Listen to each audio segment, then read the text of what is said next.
Hey cousin, who you chilling with? I'm chilling with Monie.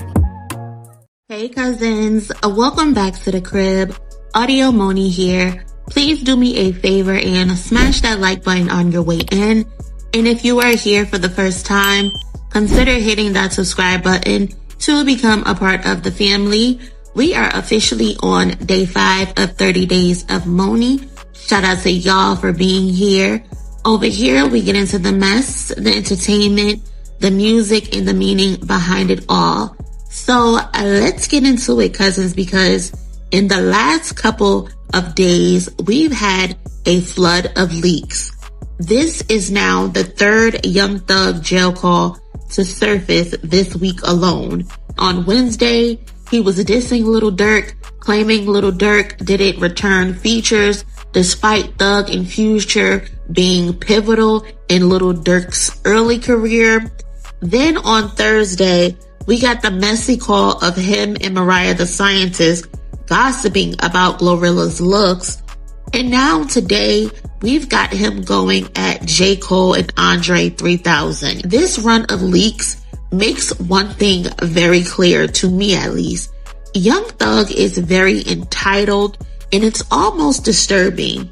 He's got this, if you can't do something for me, then you are disposable mentality.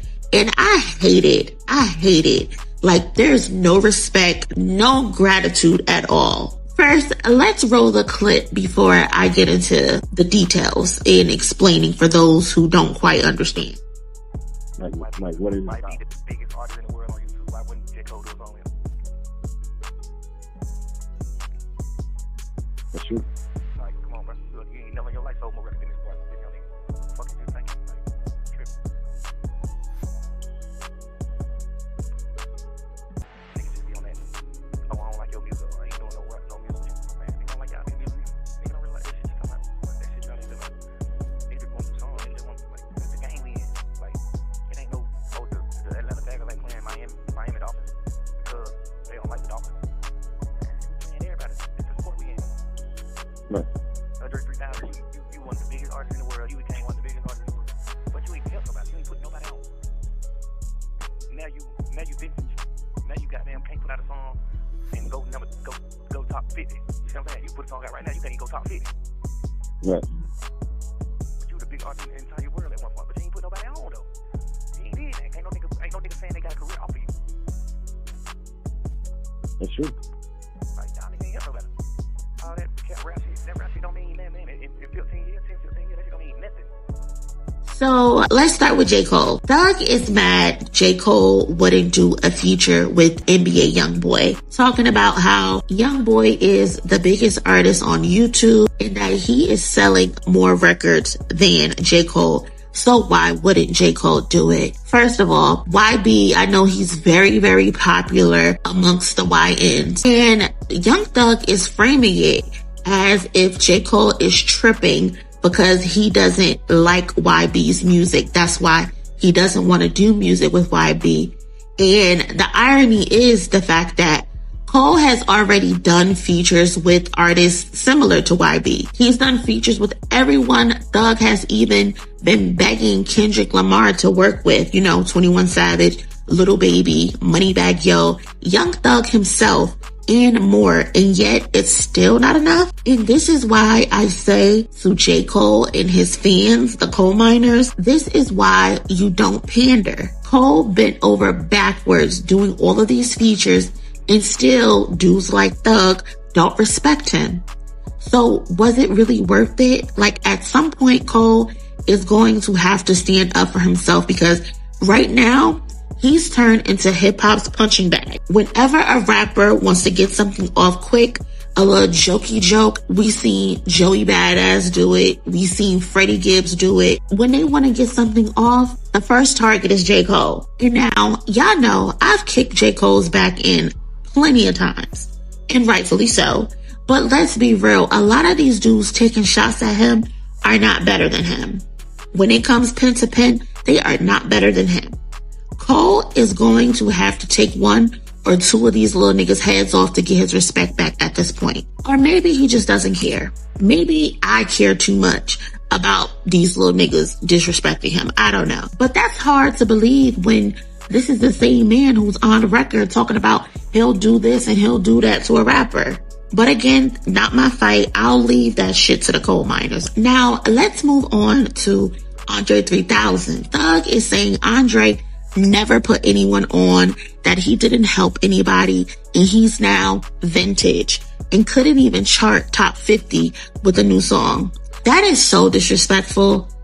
Let's be clear. Outkast is the reason Atlanta has a voice in hip hop in the first place. When Andre said the South got something to say, he and Big Boy opened the door for an entire region. He doesn't have to put a single person on individually. Him and Big Boy's contribution was putting the whole city on the map. Like, he's literally a founding father. Atlanta is respected today because of the likes of an Outkast. That alone is enough. So for Thug to sit up on this jail phone trying to discredit him, a staple, a pillar in Atlanta music, is crazy. It's crazy. And what's really sad here is how Thug has chosen to spend his time behind bars. Instead of using it to reflect, get fit, or even turn to something constructive like religion or writing, bettering his pen, he's just eating and gossiping. He's too comfortable talking like this, as if these tapes would never get out, despite knowing these calls are recorded. What happened to going to jail and coming back Muslim and in shape? Thug went in skinny as hell, got fat, and turned into Wendy Williams on a prison hotline. This is crazy. And do they not have pen pals anymore? Pen pals used to be a thing. Do they not write letters anymore in jail? Because clearly all he wants to do is gossip. At this point, this shit is tragic. Thug is exposing himself as a snake, as a hater, and a bitter man. And I'm positive there's a future tape or two that should release. And when that shit drops, that one's going to hit like the crack epidemic. I promise you. I promise you. So cousins, let me know your thoughts on today's topics. How are we feeling about these leaked calls? I've seen some people saying it's violating his rights. It's not. Again, he knows these calls are recorded. There's no way he doesn't understand that these calls are recorded. It's known that they are made available to the public, unless he's in some private room, because it doesn't sound like, when I listen to these calls, it doesn't sound like he's in a day room. So unless he's somewhere ducked off with his feet kicked up and eating bombs, and he feels like he's on some special phone that the calls will never leak, then he should know better. So it's one or two things.